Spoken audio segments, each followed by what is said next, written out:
1600 பெரும் வெடிகுண்டுகளை வைத்துக் கொண்டு இந்த 1600 வெடிக்குமாக இருந்தால் அதன் முன்னால் ஈரானினுடைய அணுகுண்டுக்கு பெறுமதி எதுவும் இல்லை என்பதும் அமெரிக்காவினுடைய அணுகுண்டுகளுக்கு கூட எந்த பெறுமதியும் இல்லை என்பதை கணிப்பிட தவறியது இந்த தாக்குதல் நடவடிக்கையினுடைய பிரதான குறைபாடாக இருக்கின்றது. வணக்கம்.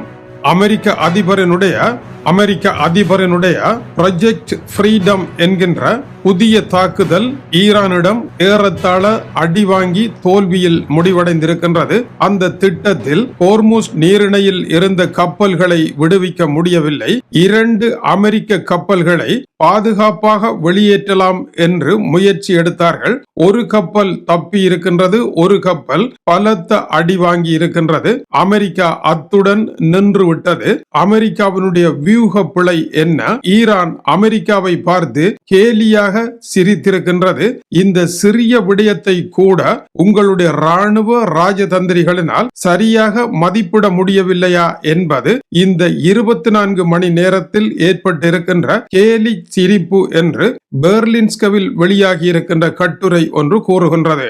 அமெரிக்கா கவனிக்க தவறிய விடயங்கள் என்ன? முதலாவது, ஹோர்முஸ் நீரிணையில் இப்பொழுது 1600 கப்பல்கள் நிற்கின்றன. இந்த 1600 கப்பல்களில் பெரும்பாலானவை ஆயில் டேங்கர்கள். ஒவ்வொரு ஆயில் டேங்கரிலும் 2 மில்லியன் பீப்பாய் அளவிலான ஆயில் இருக்கின்றது. இதில் ஒன்றின் மீது ஈரான் சரியான ஏவுகணை தாக்குதலை நடத்துமாக இருந்தால் பல ஆயில் டேங்கர்கள் வெடித்து சிதறும். இந்த ஒவ்வொரு ஆயில் டேங்கரும் ஏறத்தாழ அமெரிக்காவினுடைய பங்கர் பூஸ்டர் என்று கூறக்கூடிய மிகப்பெரிய குண்டு போல அங்கே நிற்கின்றது. இவைகள் அனைத்துமே ஈரானுடைய தாக்குதல் எல்லையில் நிற்கின்றன. இவைகள் வெடித்து சிதறுமாக இருந்தால் உலக பொருளாதாரம் படுத்துவிடும். பஞ்சையும் நெருப்பையும் பக்கத்தில் வைத்து அது பற்றாது என்று நினைத்து கொண்டு புறப்பட்ட ப்ராஜெக்ட் ஃப்ரீடம் இப்பொழுதுதான் கண்டுபிடித்தது. அடடா, 1600 பெரும் வெடிகுண்டுகளை வைத்துக் கொண்டு இந்த 1600 வெடிக்குமாக இருந்தால் அதன் முன்னால் ஈரானினுடைய அணுகுண்டுக்கு பெறுமதி எதுவும் இல்லை என்பதும் அமெரிக்காவினுடைய அணுகுண்டுகளுக்கு கூட எந்த பெறுமதியும் இல்லை என்பதை கணிப்பிட தவறியது இந்த தாக்குதல் நடவடிக்கையினுடைய பிரதான குறைபாடாக இருக்கின்றது. 4 கப்பல்கள் வெடித்தால் போதும், அருகில் இருக்கும் கப்பல்கள் எல்லாம் படபடவென கடதாசி கூட்டம் போல சரிந்துவிடும் என்பதை ப்ராஜெக்ட் ஃப்ரீடம் கண்டுபிடித்த திருநாளாக நேற்றைய பொழுது இருந்திருக்கின்றது. இந்த இடத்தில் அமெரிக்கா தனக்காக தன்னுடைய நட்பு நாடுகள் எல்லாம் வரும் என்று காத்திருந்தது தோல்வியில் முடிவடைந்து விட்டது. பிரிட்டன், பிரான்ஸ் போன்ற நாடுகள் நாங்கள் வருகின்றோம், ஆனால் ஈரானுடன் ஓர் ஒப்பந்தத்தை செய்யுங்கள், நாங்கள் வருகின்றோம் என்று கூறியிருக்கின்றார்கள். ஈரானுடன் ஓர் ஒப்பந்தத்தை செய்த பின்னர் நீங்கள் எதற்கு வர வேண்டும் என்ற கேள்வி இருக்கத்தான் செய்கின்றது. ஈரானுடைய யுத்தம் நிழல் யுத்தமாக இருக்கின்றது.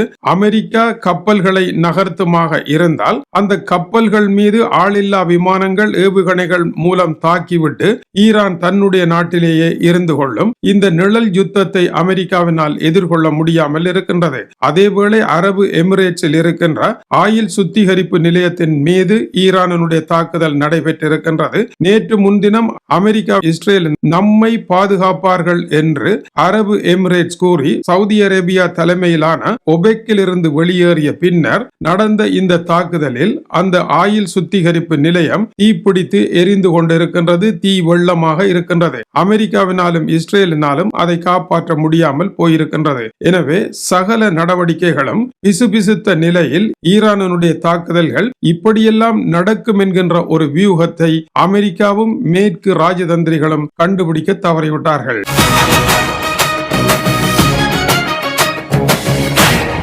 ஹோர்முஸ் நீரிணையில் இருக்கும் கப்பல்கள் தாங்கள் வெடிகுண்டு கட்டியபடி நிற்கின்றோம் என்பதை சர்வதேச வர்த்தக கப்பல்கள் இப்பொழுதுதான் கண்டுபிடித்திருக்கின்றன. ஈரானுடன் ஒரு ஒப்பந்தம் இல்லாமல் அசைவோமாக இருந்தால் கடலில் நின்றாலும் எல்லாமே தீயில் மூழ்கிவிடும் என்பதை கண்டுபிடித்து பெரும் அச்சநிலை அடைந்திருக்கின்றார்கள்.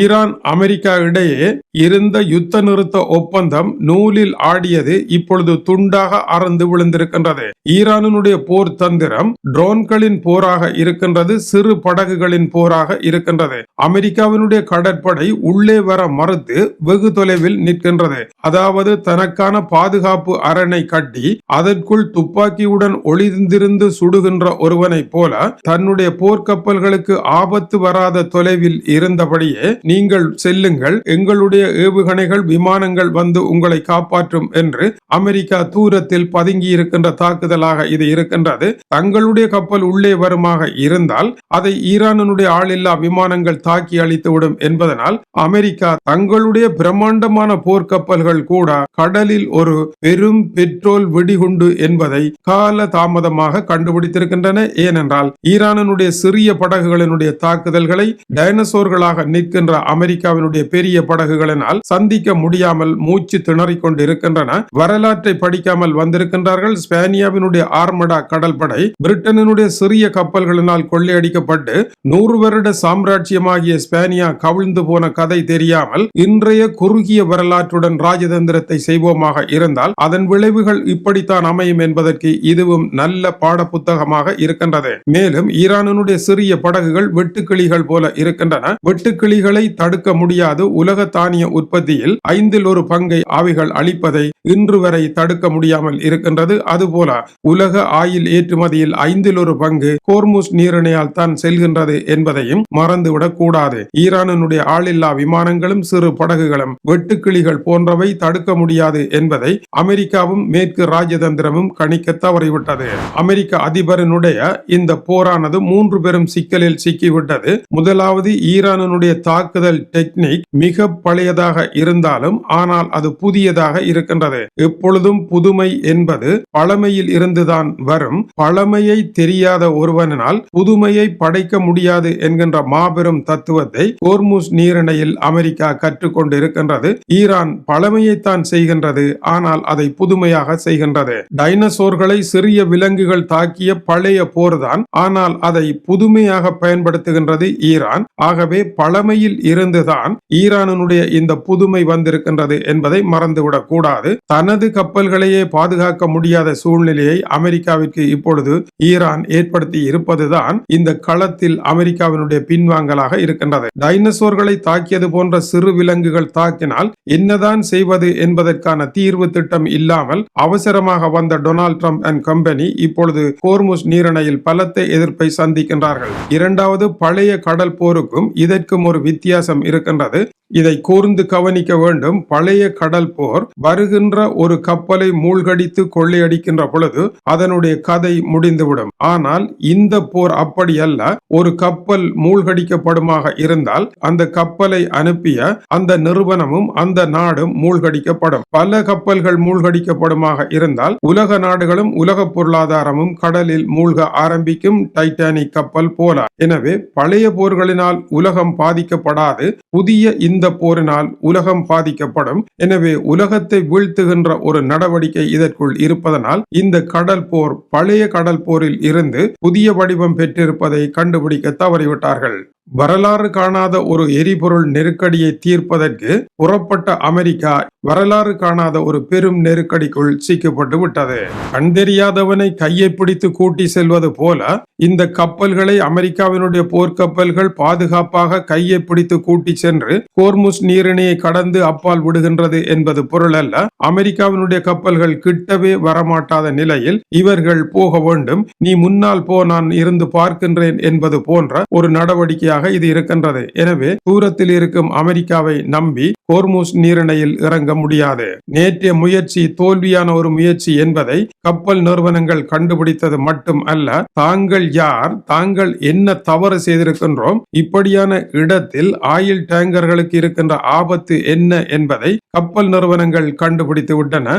இதுதான் இந்த போரின் அடுத்த வேடிக்கையாக இருக்கின்றது. இந்த நிலையில் ஈரானுடைய பாராளுமன்ற தேசிய கமிட்டி தலைவர் இப்ராஹிம் அசிசி சற்று முன்னர் வெளியிட்ட செய்தியில் ஹோர்முஸ், பாரசீகம் ஆகிய இரண்டும் டொனால்ட் டிரம்பினுடைய மாயைகளினால் ஆளப்பட முடியாதவை என்று சிரித்தபடி எழுதியிருக்கின்றார். ஈரானுடன் பேசி இணக்கம் காணாமல் 1600 கப்பல்களையும் நகர்த்த முடியாது என்பது அவருடைய கருத்தாகும். அமெரிக்க அதிபர் மாயையான கனவுகளில் மிதந்தபடியே ஒவ்வொரு நாளும் ஒவ்வொரு போர் அறிவிப்பை வெளியிடுகின்றார். அந்த மாயைகள் யதார்த்தத்திடம் தோற்றே போய்விடுகின்றன என்பது இப்ராஹிம் அசிசியினுடைய கருத்தாகும். இந்த விவகாரத்தின் அடுத்த கட்டம் என்ன?